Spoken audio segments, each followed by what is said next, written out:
ఆధారాలతో మీరు మాట్లాడాలి. ఏదో నోరుంది కదా, నేను ఎట్లా పడితే అట్లా తెలంగాణ ప్రజల్ని 10 సంవత్సరాలు నమ్మించాం. ప్రతిపక్షంలో ఉన్నప్పుడు కూడా నమ్మించి ఇట్లా కూడా రాజకీయ లబ్ధి పొందాలని అనుకోవటం మీ అవివేకానికి నిదర్శనం.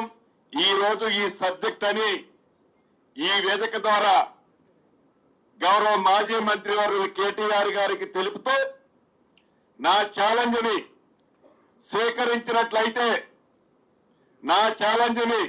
సేకరించినట్లయితే రేపు ఉదయం ఏ టైంకి ఎక్కడ రావాలో మీరు చెప్తే తప్పకుండా మీ దగ్గర ఉన్న ఆధారాలతో మీరు రండి. నా దగ్గరున్న ఇక్కడున్న మెటీరియల్ చాలు. ఈ మెటీరియల్ మీడియా మిత్రుల మీద చూపించి మీది నిజమైతే నేను రాజీనామా అక్కడే ఇస్తా.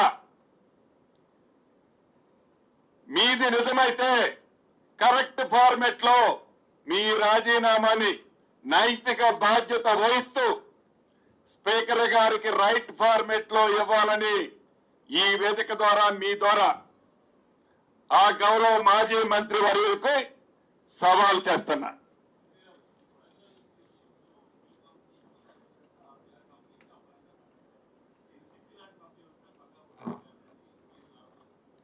తప్పకుండా ఏదైతే ఈ కొడంగల్ టెండర్లు ఆ సందర్భం వారు మాట్లాడతారు, ఆధారాలన్నిటితో నేను వచ్చి మళ్ళీ నేనే కూర్చుంటా. ఆ ప్రశ్నకు కూడా ఏం భయపడా.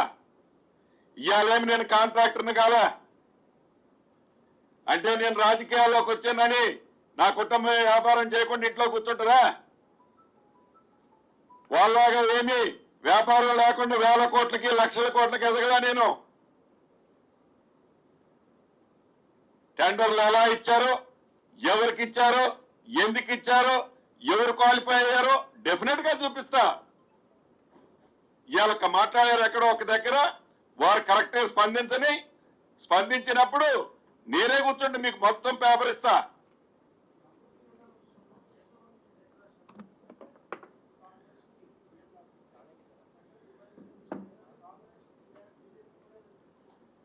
అంటే మిమ్మల్ని దయచేసి రిక్వెస్ట్ చేసేది ఏంటంటే, మీడియా మిత్రుల్ని యావత్ తెలంగాణ ప్రజలకు కూడా అసలు టెండర్ విలువే 3,516 కోట్లు.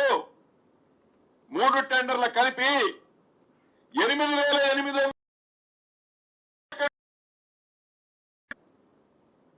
మీ టైంలో 3.99 అంటే 4% మీ టైంలో టెండర్లు ఇచ్చారు.